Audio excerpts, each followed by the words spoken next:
मेरे प्यारे देशवासियों, जब हम लोकतंत्र की बात करते हैं, स्वतंत्र भारत की बात करते हैं, तब हमारा संविधान हमारे लिए सर्वोच्च दीप स्तंभ होता है, हमारा प्रेरणा का केंद्र होता है।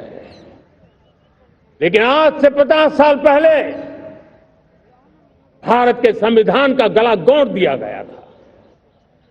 भारत के संविधान के पीठ पे छुरा भोंक दिया गया था। देश को जेल खाना बना दिया गया था।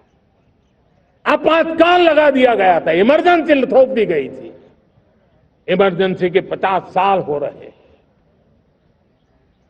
देश की किसी भी पीढ़ी ने संविधान की हत्या के इस पाप को कभी भूलना नहीं चाहिए। संविधान की हत्या करने वाले पापियों को नहीं भूलना चाहिए। और हमें भारत के संविधान के प्रति अपने समर्पण को और मजबूती देते आगे बढ़ना चाहिए। वो हमारी प्रेरणा है। मेरे प्यारे देशवासियों, मैंने इसी लाल किले से पंच प्रण की बात कही थी। मैं आज लाल किले से फिर से एक बार मेरे देशवासियों का पुनः स्मरण जरूर करना चाहता हूं। विकसित भारत बनाने के लिए न हम रुकेंगे, न हम झुकेंगे। हम परिश्रम की पराकाष्ठा करते रहेंगे और अपनी आंखों के सामने 2047 में विकसित भारत बना करके रहेंगे।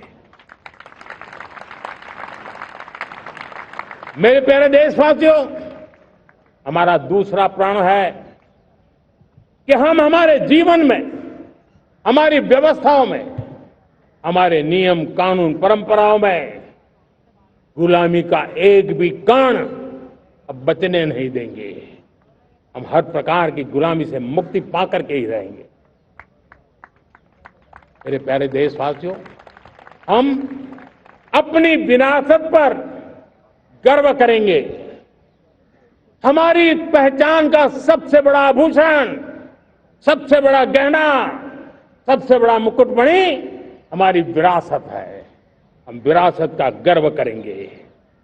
मेरे प्यारे देशवासियों, इन सब के लिए एकता, ये मंत्र सबसे बड़ा शक्तिशाली मंत्र है।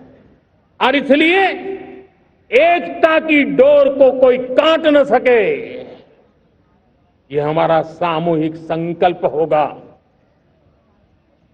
मेरे प्यारे देशवासियों, मां भारती के प्रति कर्तव्य निभाना ये पूजा से कम नहीं है, तपस्या से कम नहीं है, आराधना से कम नहीं है। और उसी भाव से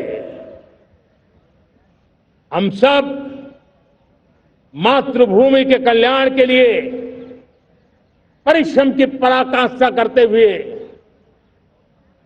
2047 विकसित भारत के लक्ष्य को पार करने के लिए अपने आप को अपा देंगे, अपने आप को झोंक देंगे।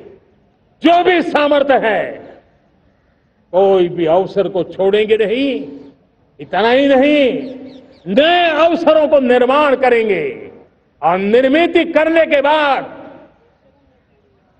हम 140 करोड़ देशवासियों के सामर्थ्य से आगे बढ़ते ही रहेंगे, बढ़ते ही रहेंगे, बढ़ते ही रहेंगे।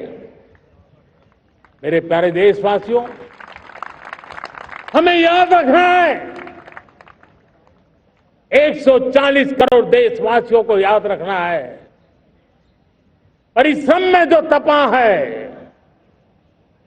परिश्रम में जो तपा है, उसने ही तो इतिहास रचा है। परिश्रम में जो तपा है, उसने ही तो इतिहास रचा है। जिसने फौलादी चट्टानों को तोड़ा है, जिसने फौलादी चट्टानों को तोड़ा है, उसने ही समय को मोड़ा है, जिसने फौलादी चट्टानों को तोड़ा है उसने ही समय को मोड़ा है। और समय को मोड़ देने का भी, समय को मोड़ देने का भी यही समय है, सही समय है।